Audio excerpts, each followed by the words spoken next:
Welcome to the Creative Writing Career Podcast, where you learn how to make writing more than a hobby, make it a career. And here are your hosts, Stephan Bugaj, Justin Sloan, and Kevin Tumlinson.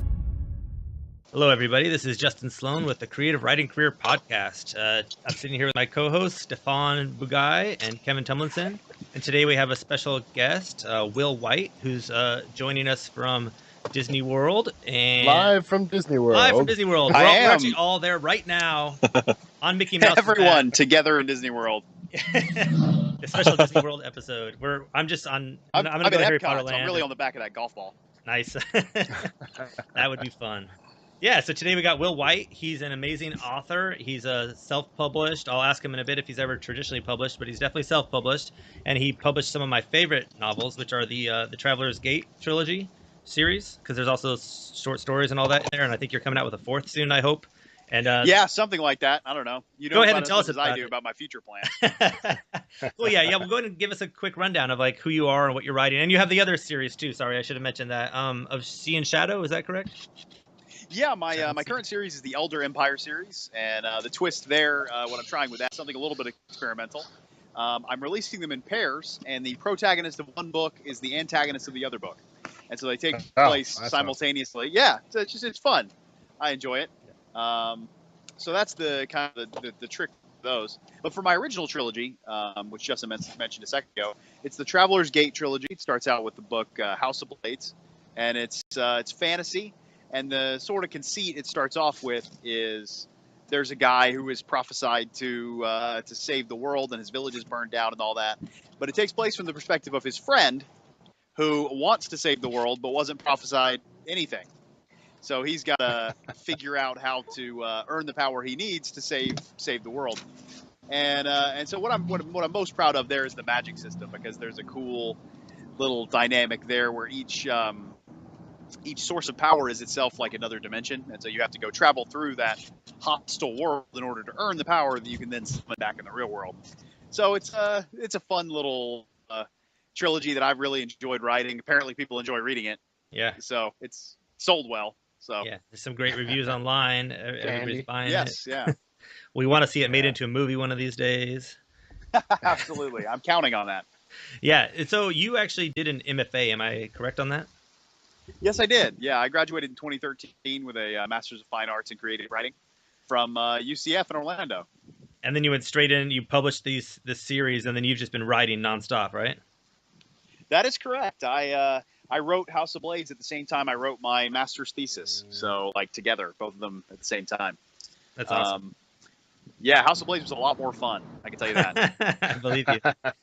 And then so over the past 2 years, I've just been writing. My thesis was a series of short stories about a fictional family in Georgia, and so it stretched back to show how how each of them had a crippling personality flaw, and they all built on the others. Okay, all right. So I'm always curious about MFAs because I didn't go that route myself. I mean, I have a master's, but I went a whole different route. And I've never quite understood the idea. Well, I went master's of education actually. Which is nice. Very useful. Very cool. Yeah. Yeah. But so I've never quite understood what the thesis would be. So I'm glad you're here to answer that. But what's that program like? I mean, did you get? I mean, you're writing fantasy. You're writing some pretty fun stuff. But did you get to do that and explore that while you were getting the MFA? No, not at all. It's awesome. It's very, very focused on literary academic writing. So what they really try to break you from the genre, any genre really. And you just couldn't be broken. I couldn't be broken. I'm unbreakable, like Kimmy Schmidt. Yes. So it's one of it was a paradigm I never fully bought into. There's very much an attitude of only literary fiction is appropriate. Only any real educated adult is reading literary fiction, not genre fiction. Right. And I didn't agree with that because I like fantasy novels. They're fun to read. I enjoy them. I don't. Ethan Frome is not very fun to read. So true. I can vouch for that. Yeah, exactly. However, the classes were very useful in that they taught me a lot of skills that I would not have acquired on my own. one of which was how to work in a writer's group, how to take critique. And a lot of weaknesses in my writing were accurately identified by this group. And so it was very useful for me. And one of the things I say to other people who ask me if they should go the MFA route is technically you can learn all the skills in an MFA on your own for free. But the difference is, at least for me, I wouldn't have done that. I didn't have the discipline. It would have taken a lot of time. I would have gotten shunted off to the side. And so what it allowed me to do is it gave me the external discipline I needed. That's awesome. My program was also literary, and it was the same idea where they're like, you got to get away from this stuff, and then I just can't. It's in my head, the stories. I know. Have to be told. So going into those first books, what was your first steps when you started? Why did you decide to self-publish, and what do you think were the keys to your success? Well, the whole time, 2012, 2013, when I was writing this book, I was doing some research because I was only writing this book because I had never finished a novel before. Mm-hmm. And so I was about to have a master's in creative writing, and I'd never finished a novel, so I felt like a hypocrite. I'd written all these. I specialized in short stories, and my thesis was short stories. But everybody was like, "What do you mean you haven't written a novel?" So I was like, "Okay, well, I've got to finish a novel." So in the meantime, I was like, "What am I going to do with it when I'm done with it?" I don't know. I didn't want to put it on a shelf. So I was looking for publishers to ship it to. I was trying to decide if I wanted to ship it to a small publisher. And at the time, Kindle Direct Publishing was very new. And so I had done a lot of research on it in 2012, 2013, and I determined, you know what, I'm going to try this, and I'm going to get some direct interaction with readers and find out if there's any interest in my writing style. And if there is, maybe I can use that to pitch a publisher. And so I had done all this research on Kindle, and I finally put it up there on June 1st, 2013. And fortunately, I never needed to pitch it to the publisher because I've been able to full time ever since. It's awesome. All right, so you never went the traditional route then? No, that's correct. Yeah, I was planning on it, but didn't need to. Is it something that you would think about doing in the future, or is it kind of there's no need anymore? I don't right now know why I would do it. I don't have currently a reason to get away from Amazon. Right. And you're exclusive to Amazon. That's true. Yes. Okay. That is something that I might reconsider in the future. But right now, I'm really enjoying some of the benefits that Amazon gives to people who are Amazon exclusive. Yeah, and I think I only found out about you because my friend read your books through the Kindle Unlimited program and recommended them to me, and I think loaned them to me, and then I promptly bought them all. And yeah, so it's definitely gotten you some exposure. It's gotten you on this awesome podcast. And you're the best kind of reader, is what I'm learning. Yeah, and I love the books. You want to just quickly tell us, kind of for the readers, a little bit more about how you came up with such awesome magic systems and characters? Like, was there some inspiration behind that? Favorite fiction authors, perhaps? There's so many sources of inspiration.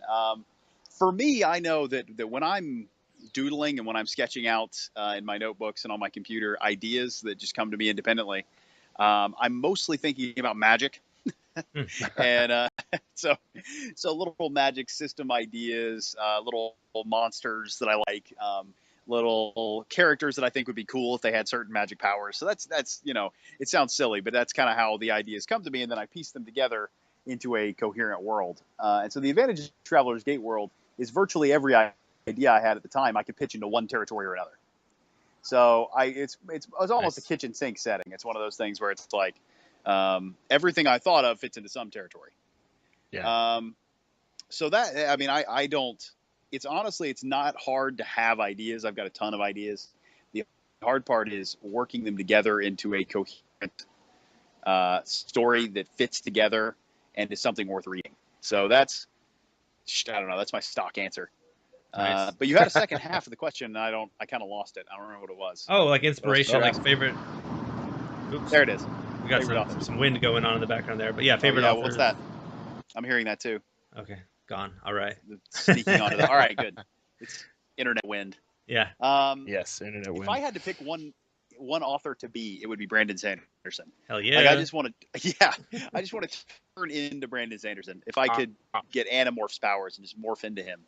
Yeah. Do you listen to Will Wight? Oh, go ahead. Duh. Will Wight. Who's that guy? I've heard of him. I don't think that. I don't think that's right. I don't think he's a real author. The name's too. I too do easy. occasionally listen to his podcast, his writer podcast. Yeah, Writing Excuses. Writing Excuses. There it is. I have some of it on CD. So I used to listen to him in the car a lot.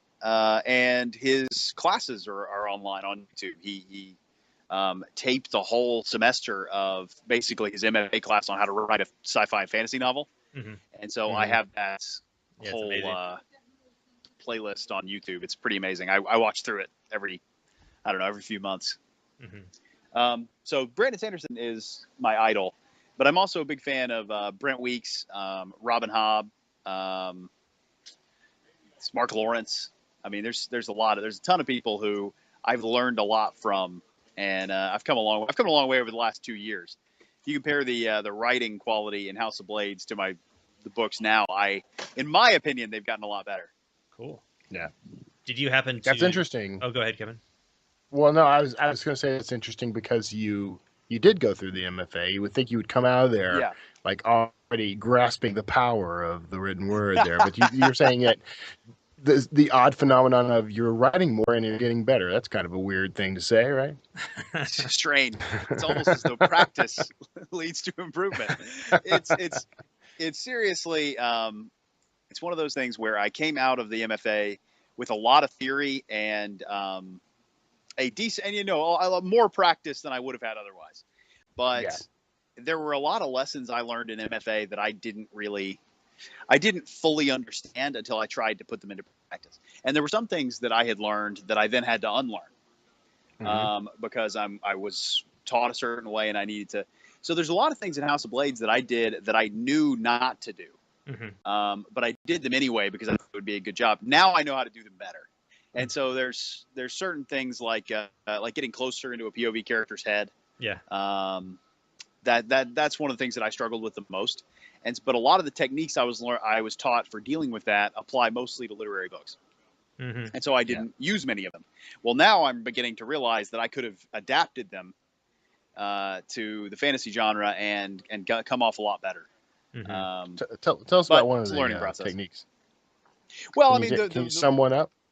Yeah, the easiest, the rule of thumb technique in that regard is cutting out filter words. So, instead of, Simon thought this, you just kind of write it in narrative. Mm-hmm. And so I knew that and I agreed with it, but I didn't really care, I guess was the word for it. And so I wrote now reading back through House of Blades, I'm so much farther out of Simon's thought process than I want to be. You're reading about Simon, you're not reading in Simon's head at certain points. Yeah. And so now in my later books, I actually do, I've started to do a whole edited draft focused around that. And I still don't clean up the books I'm pushing them out very quickly. And so I don't edit them to the degree that I perhaps want to. But I've learned how to work that in a lot more organically. That's awesome. Let me ask a nerdy fanboy question. So You? I am a nerdy fanboy of Will Wight. And so my question is, in one of the reviews I saw on, I think, Goodreads, somebody was like, what's up with this ghost at the beginning of the story? And there's no ghosts in the rest of the stories. Is there logic behind that? It's not a ghost. Oh, it's a mist construct that one of the Asphodel travelers uses. See, I was guessing it was that or one of the travelers themselves that they misinterpreted or whatever. So yeah, and so at the time the Simon and his family didn't know that, and so what do they think? They think it's a ghost because it looks like a ghost. It's a ghost looking thing. Gotcha. So that was it. I've had a couple of people who were confused about that. A lot of other people who were not confused. So I don't know. I was just like, I'm going to leave it. Yeah, you can't cater to everybody. You got to write what you want to write. Right. Exactly. How about you? I have a question. Go ahead, Stephan. Yeah, thanks. So for our readers who, for our listeners who, for whatever reason might not be able to go out and do an MFA, what are some advice for people who want to write novels, who've never written novels before, that are like the most important things you should know, mistakes that you're going to make that you can give them the benefit of your wisdom and let them know about? Well, I feel like you guys probably know just as many of those as I do. But my typical, one of the first things I'll say is you've got to learn how to really take advice. You've got to learn how to take feedback. You've got to learn how to take criticism. And that's not just opening yourself up to it. That means you've got to learn how to evaluate and weigh criticism. And that was one of the most important skills I learned in the MFA, because you're getting a lot of feedback. And you've got to determine, okay, are these people right? Do I agree with it? Do I disagree with it because I'm offended, or because I genuinely am working on a different philosophy than they do? What kind of paradigm is this person coming from? So they're giving me this advice that to them is great advice, and they're a great writer, but they're trying to write something completely different than I am, so I can't apply it. Mm-hmm. And so there's a lot of, and so one of the things people say a lot is get in a writing group. Well, I can't say that with any sort of authority. I would feel like a hypocrite if I did, because I'm not in a writing group. But I was for the duration of my MFA, basically. Mm-hmm. And so the point is, you need to get involved with other writers who will tell you the truth and tell you the harsh, honest truth, but in such a way that you can use it productively. Because there are always people that'll go, this is just crap, and then they'll go through every sentence and they'll point out every single thing wrong, and then you're left with 700 mistakes and no story. And you're like, well, I don't know how to apply any of this. I'd have to write it. I'd have to burn it down and write it from the ground up, and I don't know, and I would make the same mistakes again. So you've got to find people who will criticize you in an honest but effective way. And that's, I think, it's the only way to determine, A, are you good enough at this to pursue it long term? Because maybe you're not. And B, if you are, how do I get better? Because everybody needs to get better. Everybody starts off crappy. So how do you find those people then? That's a great question. I don't know. I did an MFA. Everybody has their own way, huh? So you heard it here, everyone. Go get an MFA so you can have a nice critique group. That's not really what I meant, but that is how I did it. Yeah. I recommend it. Well, there are, plenty of groups out there, and I mean, we've all loosely formed our own here. Sure. I've got hundreds of people at this point that I could fling my work to, so it's not that difficult to find people. It's finding people who are qualified to give you the good advice. That's the trick, right? Yeah, that's really the trick, and it's also learning yourself the skill of how to take and evaluate that advice. Yeah. Hey, Will, at this point of your career, what do you do? Do you have beta readers? Do you just have a couple of buddies that you send things to, or do you go straight to editors? Well, I used to be a freelance editor, and so I have several friends who are actually professional editors. So I run it by them to a degree. And then I just have a string of beta readers. So I have some people who were fans, and I interacted with enough to go, you know what, you could probably give me some good feedback. Mm-hmm. And some friends and some family and some people who are just good readers. So I have probably 10 people. Cool. Who I run it by. Yeah. Do you do the whole thing with a newsletter? Do you have a email list and all that? I just started an email newsletter, like just a couple of months ago. And that was one of the things that I was advised to do and didn't take. And so one of the things I tell people a lot is when I was doing all this research, I was basically just going, whatever a successful author tells me to do, I'm going to do. Mm-hmm. And I did most of that. And a lot of it ended up being completely useless. So it was like start an Instagram. It's like, well, or a LinkedIn was another. No one's on LinkedIn. And so I made a LinkedIn and it never helped. So I shut it down. Well, I thought the email newsletter was one of those things, and it is not. Email newsletter is extremely helpful and still very relevant. So I should have done that 2 years ago, but I didn't take my own advice. Tell us how you're using it now, though. How are you seeing it as useful now? What people want is they want to be directly informed of new releases. And so when I have it on my Twitter and I have it on Facebook and I put it up on Our Fantasy on Reddit and wherever else, a lot of times they would have to check that to see it, and they gloss right over it.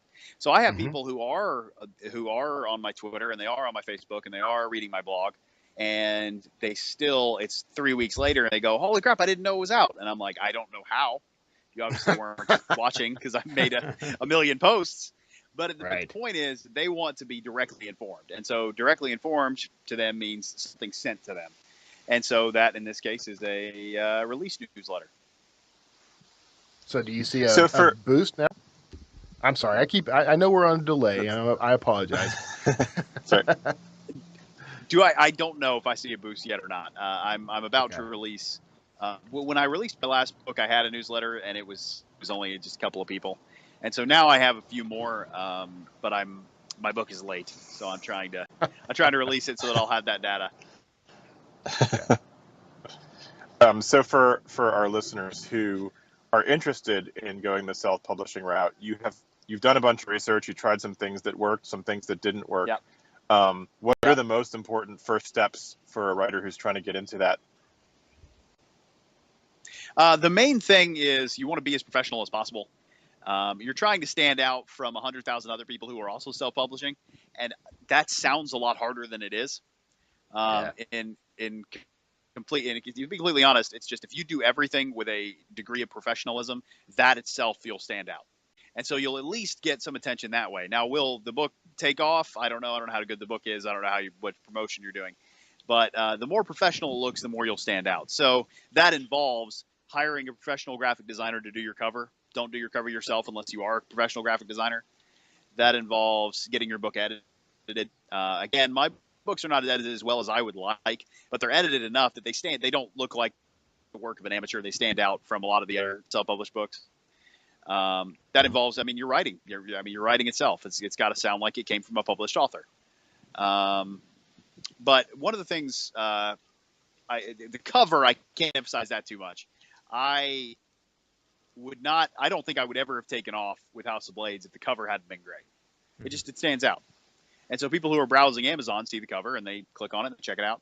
But what people look for when they're browsing Amazon and they're looking for a book in a particular genre, they look at the title and then they look at the cover. And so then they click on it. And then they read the synopsis. And then they click on the look inside and they read the first chapter. And so in that order, and that's how they do it. And then they decide whether to buy it. And so if you have those things good and polished and intriguing, that is the height that you've removed hurdles from people. You've invited people in to read and buy and read and enjoy the rest of your book. That's awesome. And let me just go back a step to so me and Kevin and Nick Thacker are on a podcast called the Self-Publishing Answers podcast. And on there, nice. Yeah, just a little plug. And on there, one of the things we stress, of course, because everybody's stressed so much, like you said, is that newsletter. And I just want to go back a step and say, so when you started, you kind of just put them out there. You put a lot of work into making sure your keywords are right. Your cover was awesome. And then people just found you? Or did you do a lot of, I don't know, emailing galore to everybody you knew and whatnot? What's the secret? I did a lot. I don't know what the secret is. That's a great question. I did a lot of promotion as much as I could. I did not do a newsletter. I said that, but I did a lot of I did my blog, and I respond to every comment on my blog. And so I still blog regularly. Facebook page, Twitter, all that kind of stuff. But at the very beginning, before anybody had read my book, there was nobody to come to those things. Mm-hmm. And so what I did was I went to people I knew that I knew were into fantasy or that I knew just liked me enough. Oh, somebody's backing up. There's a truck backing up that I knew were into fantasy or that I knew liked me enough they would just buy the book. And so I tried to get them all. If you're going to buy it the first week. And so that's what I was trying to get them to do. Mm-hmm. And then I went to high school. So I went back to my hometown and I promoted it in the high school because I knew some teachers.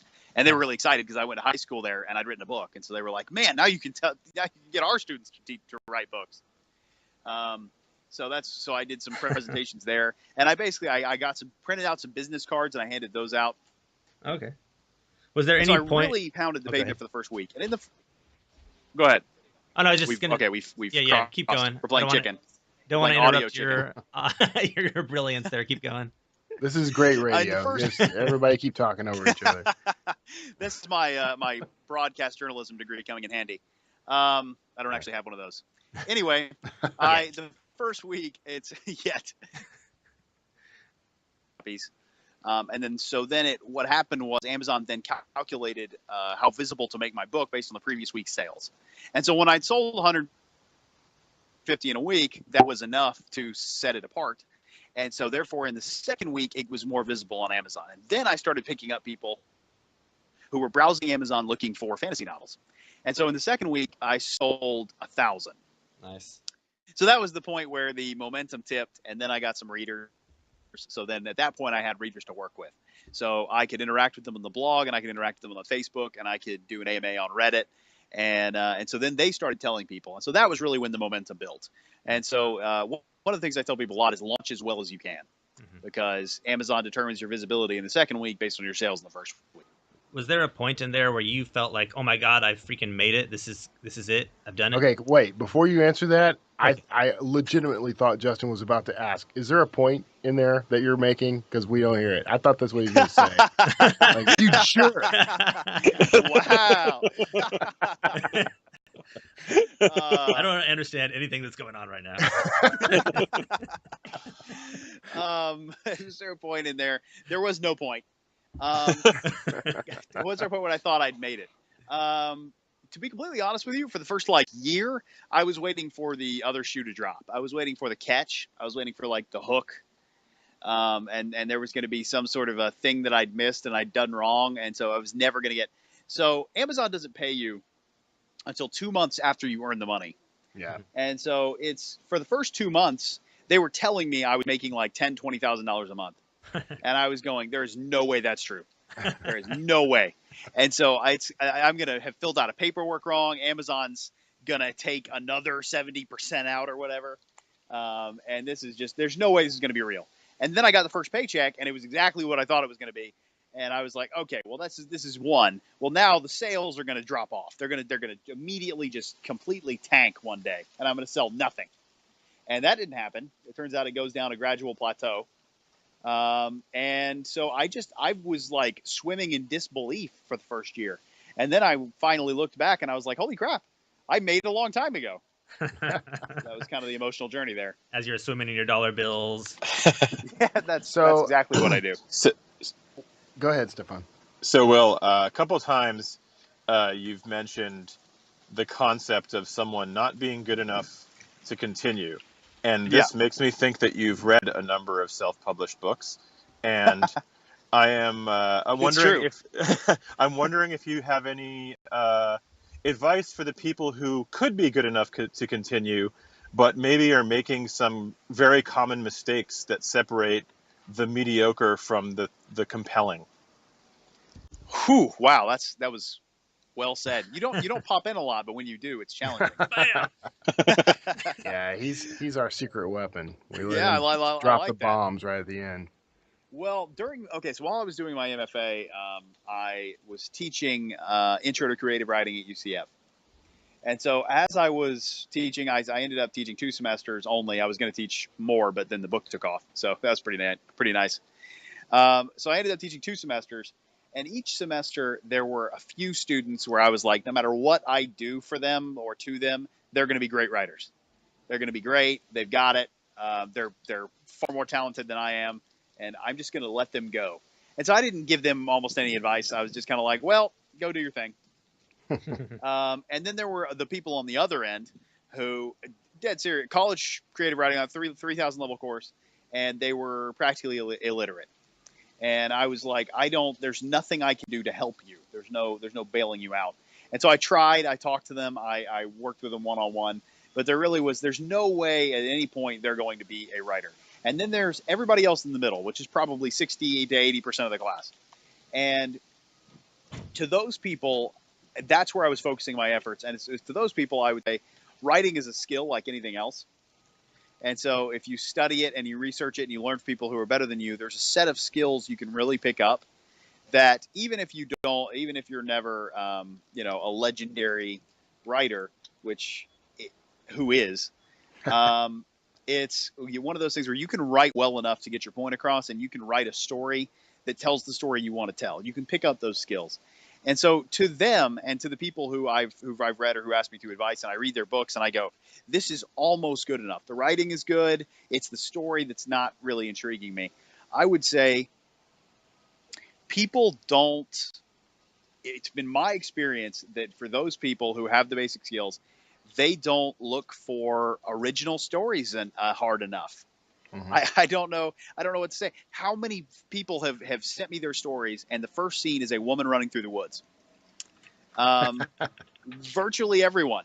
And so I don't know how to say that without saying original ideas are extremely important, which I don't particularly think they are. I think everybody's got a lot of original ideas, but I think learning to tell the story in a unique way that other people haven't done before is very important. I think narrowing your idea down to the original core, whatever it is that resonates with you, whatever it is about that idea that really works, the closer you can get to that, the more compelling your story is going to be. Cool. All right, that was the mic drop right there, huh? Well, I start every book good with as a I can woman do. running through the woods. So, That's good. we're gonna have to wrap up because we're at the end of our time here, man. But I had one last great. question, and it's vital. I mean, it's Okay. like career making. Good. Why do you have a gnome as your author image on Amazon? Whew. Man, I thought the last question was the hard one. No, the easy answer is I collect garden gnomes. Okay. I collect them. They're sitting all the way around. They're sitting all around my apartment. They watch me when I sleep. They sit on top of my kitchen cabinets. There's nothing at all creepy about it. There's nothing creepy, nothing weird, nothing you should ever comment on again. But therefore, when Amazon asked me what the publisher name is, I was told to make something up. So I had all these gnomes around. So I was like, I'm going to call it Hidden Gnome Publishing. So Hidden Gnome Publishing is just me. But yeah, that's so my symbol has become the gnome. There you go. Legendary writer and creepy gnome collector. Will Wight. Creepy writer and legendary gnome collector. Yeah. That's what I'm shooting for. Even better. The more you know. Oh, Stephan stepping in with the puns right at the end. All right. Cool. That's all right, it. guys. Mic Yeah, drop. let's do it. Thank you, Will, again. It's been amazing having you on. I definitely Thanks, appreciate guys. it. We're Thanks, going to Will. get that movie made soon. And Absolutely. all right. Thanks, guys. And all right. This has been the Creative Writing Career Podcast. Thanks so much for listening to the Creative Writing Career Podcast with your hosts, Stephan Bugaj, Justin Sloan, and Kevin Tumlinson. We'll catch you next time.